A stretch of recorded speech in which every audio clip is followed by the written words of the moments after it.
Seja bem-vindo ao canal Teologia Aprenda Mais. Hoje vamos falar dentro dos vídeos de teologia contemporânea sobre a teologia da revolução, vida e obra de Teilhard de Chardin, né? Falar sobre a teologia da evolução. Temos o chamado evolucionismo teísta, né? Teísta fala de Deus, Theos, né? Deus. O evolucionismo ateísta de Charles Darwin, né? Mas essa teologia é teísta, né? De Chardin, né? Padre jesuíta francês, ele viveu no ano de 1881 a 1955. Era teólogo, filósofo, paleontólogo, né? Chardin tinha muito fascínio por pré-história humana, e isso o impulsionou a fazer, em 1963, uma visita até a China, né, com objetivo de estudo.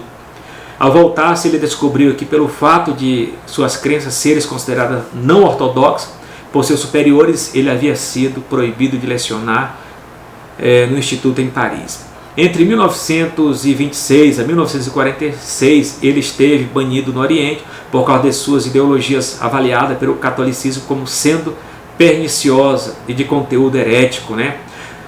Todavia, nesse período, Chardin aplica-se às pesquisas paleontológicas, tendo até mesmo participado da descoberta dos restos humanos do homem de Pequim. Só que suas obras literárias ainda estavam debaixo da proibição da Igreja Romana de ser publicada, bem como ele estava proibido de regressar a ensinar na França durante os anos de 1946 a 1951. Teilhard de Chardin mudou-se para Nova York, onde permaneceu até sua morte em 1955. Principais objeções à teologia de Chardin. Sua teologia evolucionista foi construída a partir dos pressupostos darwinistas, pressuposto esse que era apresentado como verdadeira ciência. Portanto, o evolucionismo ateísta e a teologia de Chardin desvirtua a doutrina inegociável da criação, tal como é apresentada na Sagrada Escritura. Excepcionalmente, muitos teólogos embriagados pela pós-modernidade concordam com as teorias neodarwinistas da antiguidade da Terra, como macroevolução das espécies, né? Vamos colocar toda a vida e obra que resume nessas palavras: sou cidadão do céu e um cidadão da terra. Dedicou-se arduamente aos estudos paleontológico e biológico. Enquanto era homem de profunda espiritualidade e vida interior, procurou fazer uma síntese entre cristianismo e evolucionismo. Então ele procura fazer essa ponte, esse elo entre cristianismo e evolucionismo. O pensamento teológico de Teilhard de Chardin não admite que a graça seja graça, e nem admite que o pecado seja pecado. Ou seja, sua declaração evolucionista não dá lugar para a realidade bíblica do pecado do homem, o pecado original. Por conseguinte, em sua obra teológica não existe a doutrina do juízo final. O problema do mal, para Chardin, é uma superabundância da estrutura de um mundo em evolução, que se manifesta em planos diferentes, através da desordem material, morte, solidão e angústia.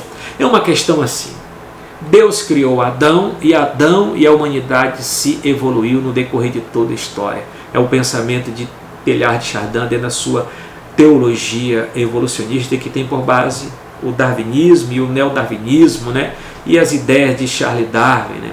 Olha, uma questão que a gente pode analisar também é o seguinte: nós não concordamos com a macroevolução, né? Concordamos com a microevolução. O que é a macroevolução? É uma espécie se evoluir para outra espécie. Um cachorro se evoluir para gato e gato se evoluir para uma galinha. Ou um anfíbio se evoluir para um peixe, de um peixe para uma ave, de uma ave para um macaco, de um macaco se evoluir para o homem. Então isso é chamado a macroevolução, uma espécie evoluindo para outra espécie. Nós não concordamos com a macroevolução, nós concordamos com a microevolução, que são pequenas mudanças dentro da mesma espécie. Do mundo felino, né, tem as mudanças, tem algumas mudanças, algumas características, né, mas essas mudanças estão dentro da espécie. E a macro fala de uma espécie para outra, né, fora das espécies, né? Então isso nós não concordamos com essa visão de Teilhard de Chardin. Nós concordamos com a doutrina da criação do céu e da terra. Nós acreditamos acerca do pecado original, que é a transgressão à lei de Deus.